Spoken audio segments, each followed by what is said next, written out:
In January 2026, a quiet residential neighborhood in Minneapolis became the center of national outrage. A man was shot multiple times in broad daylight by federal agents on a public street.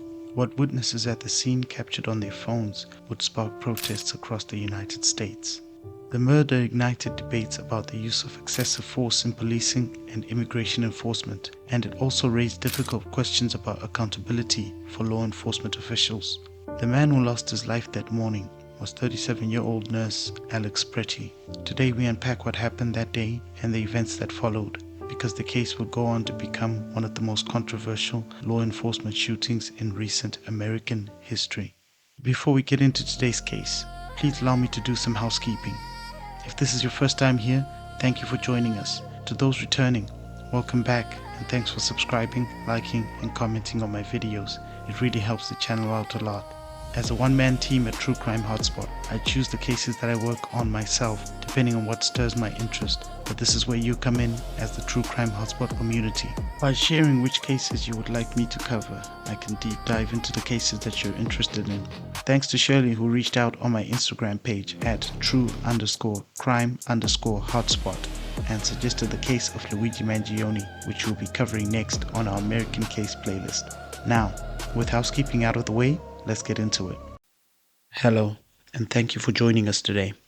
Welcome to the True Crime Hotspot, a place where we take an in-depth look into some strange, shocking, chilling, and sometimes unsolved criminal cases.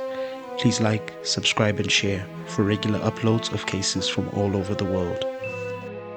Today's case takes us back to the United States of America, Minneapolis, Minnesota, a vibrant city of more than 400,000 people, known for its lakes, thriving art scene, and diverse communities. But beneath the skyline and busy streets, tensions had been rising. In South Minneapolis lies the Whittier neighborhood, a dense, lively district filled with restaurants, small businesses, and apartment buildings. It's a place where students, families, and immigrants live side by side, a crossroads of cultures and everyday life. But on the morning of January 24th, 2026, at the intersection of 26th Street and Nicollet Avenue, this ordinary neighborhood became the center of a national controversy when a confrontation between federal agents and a local resident named Alex Pretti turned deadly. But who was Alex Pretti? Before his name became known across the country, Alex Pretti lived a relatively quiet life. He was born and raised in the Midwest and attended high school in Green Bay, Wisconsin, before moving to Minnesota to pursue a higher education. Pretti later attended the University of Minnesota, where he studied biology and environmental science. Friends described him as thoughtful, intelligent, and deeply compassionate. That compassion eventually led him into healthcare. By 2021, Pretti had become a registered nurse and later worked as an intensive care unit nurse at the United States Department of Veterans Affairs Hospital in Minneapolis. His job involved caring for veterans in critical condition, patients whose lives often hung in the balance. Colleagues remembered him as calm under pressure and dedicated to his patients. Outside of work, Pretti was known to be politically aware and socially engaged. Family members said he cared deeply about issues surrounding immigration enforcement and civil rights in the United States of America. His sister Michaela Pretti said that all her brother ever wanted was to make a difference in this world, and it's devastating that he won't be here to witness the impact that he was making. Like many Americans, Alex had become increasingly concerned about tensions between federal immigration agents and local communities following the killing of Renee Good by an ICE agent on the 7th of January 2026. But few could have imagined that he would soon become a part of that story himself. On the morning of January 24th, 2026, federal immigration agents were conducting an enforcement operation in Minneapolis. Agents from U.S. Immigration and Customs Enforcement and United States Border Patrol were reportedly searching for an undocumented immigrant near the intersection of 26th Street and Nicollet Avenue. The man they were pursuing fled into a local business where employees locked the doors to prevent the agents from entering. As the situation unfolded, residents and bystanders began gathering nearby. Among them was Alex Pretti. Witnesses later said Pretti was filming the scene on his phone while directing traffic away from the confrontation. At that moment, tensions between the agents and bystanders escalated. Videos recorded by witnesses show several federal agents moving toward a small group of civilians. At one point, an agent pushed a woman wearing an orange backpack to the ground, and Pretti stepped forward. According to multiple video analyses, he appeared to place himself between the agent and the woman who had fallen. Seconds later, events escalated rapidly. An agent sprayed Pretti with pepper spray. He raised his hands, shielding his face. Witness footage appears to show Pretti attempting to help the woman up from the pavement, but moments later the agents tackled him. Several officers pinned him to the ground. During the struggle, someone shouted the words "gun, gun." Pretti was legally permitted to carry a handgun in Minnesota, and he was carrying his gun that day. However, video analysis from several major news organizations later suggested that one of the agents had already removed the weapon from Pretti during the struggle. While Pretti was pinned to the ground, another agent drew his weapon. He fired.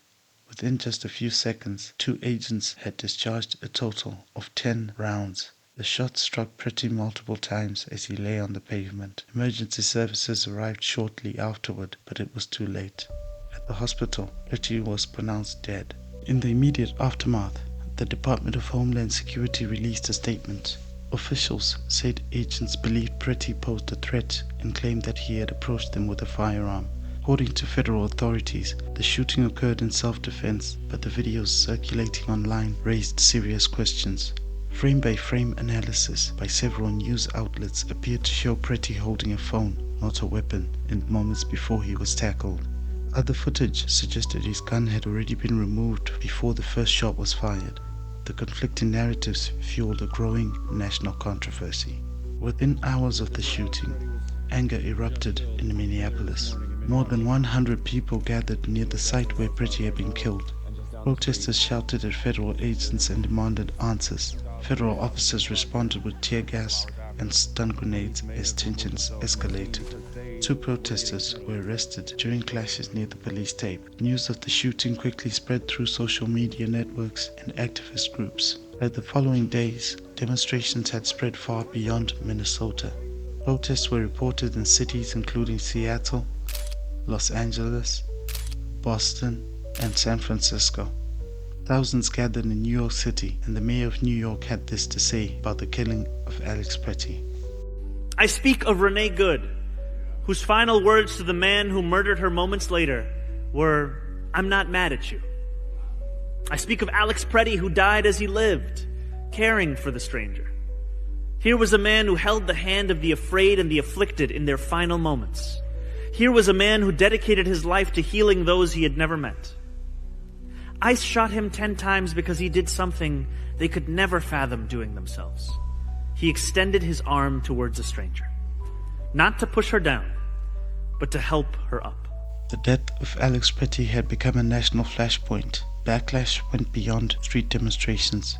A little more than a year into his second term, President Donald Trump is facing a growing cultural revolt against his immigration crackdown. It's no longer just confined to partisans and activists. In the 5 days after the death of Alex Pretti, the backlash is breaking out across the business, sports, and entertainment worlds. Bruce Springsteen released a new song Wednesday that mentioned Alex Pretti and slammed, quote, Trump's. Student organizations and activist groups organized strikes and boycotts. On January 30th, a coalition of university groups called for a nationwide national shutdown protest in response to the killings of Pretti and another protester, Renee Good, who had also been murdered by an ICE agent. Their demands included criminal prosecution of the officers involved, the removal of federal immigration agents from Minnesota, expanded protections for immigrants and international students. In Minneapolis, the situation became so tense that local officials requested assistance from the Minnesota National Guard. The shooting had transformed into a major political crisis. I think we're on the eve of a civil war that I think eventually the people are going to start shooting back because, I mean, they pulled the man's CCW off of him and then shot him and then clapped afterwards and then said boo-hoo to the crowd.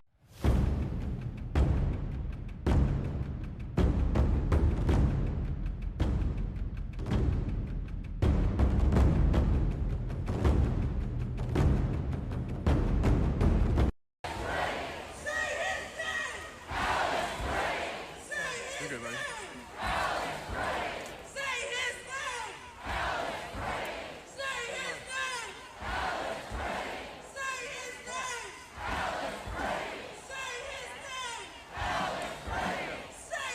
after the shooting of Renee Good, you said ICE made some mistakes. What were the mistakes? Well, look, I'm not happy with the two incidents. It's not, it's both of them, not one or the other. He was not an angel, and she was not an angel. The impact of the shooting reached unexpected places. A scheduled NBA game between the Minnesota Timberwolves and the Golden State Warriors was postponed due to safety concerns in downtown Minneapolis. When the game was eventually played, the arena held a moment of silence in Pretti's memory. Candlelight vigils took place across the Twin Cities. In neighborhoods, parks, and street corners, people gathered to mourn. As investigations began, attention turned to the agents involved in the shooting. The shooters were identified as Jesus Ochoa, 43 years old, and Raimundo Gutierrez, 35 years old. Both were placed on administrative leave, keeping their benefits and pay intact. The officer who fired the first shot was reportedly a Border Patrol agent with several years of service. Federal investigators launched an internal review to determine whether the use of deadly force had been justified. Civil rights organizations called for criminal charges, arguing that the video evidence suggested that Pretti had already been restrained and disarmed. At the time of reporting, the agents involved had not been publicly charged with the crime, and the investigation remained ongoing. For many protesters, that lack of immediate accountability only intensified the public anger. The killing of Alex Pretti quickly became symbolic of broader tensions in American society. Debates erupted over immigration enforcement, the role of federal agents in local communities, and the limits of police power. For supporters such as Alexandria Ocasio-Cortez, Pretti represented a citizen who had tried to stand up for someone else. Donald Trump accusing a Veterans Affairs ICU nurse as being a terrorist against the United States, a man who was treating service members to our country, veterans, service members to our country, who was dedicating his life to serving Americans, who in his final act on this earth was helping a woman pushed to the ground. And they are calling him a domestic terrorist in order to defend their gross abuse of power, their absolute breaching of the law, and in order to also precipitate greater conflict. For others, the incident highlighted the dangers of chaotic confrontations between law enforcement and civilians. Everyone could certainly agree on one thing. The footage of that morning, a man pinned to the ground before gunshots rang out, was deeply disturbing, and no one deserves to die like that. Did you plan to apologize to the family of Alex Pretti? For what? For, labeling him an assassin with ill intent. Well, again, I just described to you what I said about Alex Pretti, which is that he's a guy who showed up with ill intent to an ICE protest. No, but if it's determined that his civil rights were violated by this FBI investigation, will you apologize to that family? So if this hypothetical leads to that hypothetical leads to another hypothetical, it's a real case, will I do a thing? And again, like I said, we're going to let the investigation. Alex Pretti was a nurse, a son, and a member of his community. And on the morning of January 24th, 2026, he stepped into a situation that had spiraled out of control in a matter of seconds. His death sparked protests across the country and forced difficult conversations about power, accountability, and the right to protest. For his family and friends, the tragedy is deeply personal. For the nation, it remains a painful reminder of how quickly an encounter on a public street can turn deadly, and how the search for answers can last far longer than the moment itself. If you found this case interesting or informative, please like, subscribe, and share. Thank you to all of you who have subscribed and shared my videos. It means a lot to me.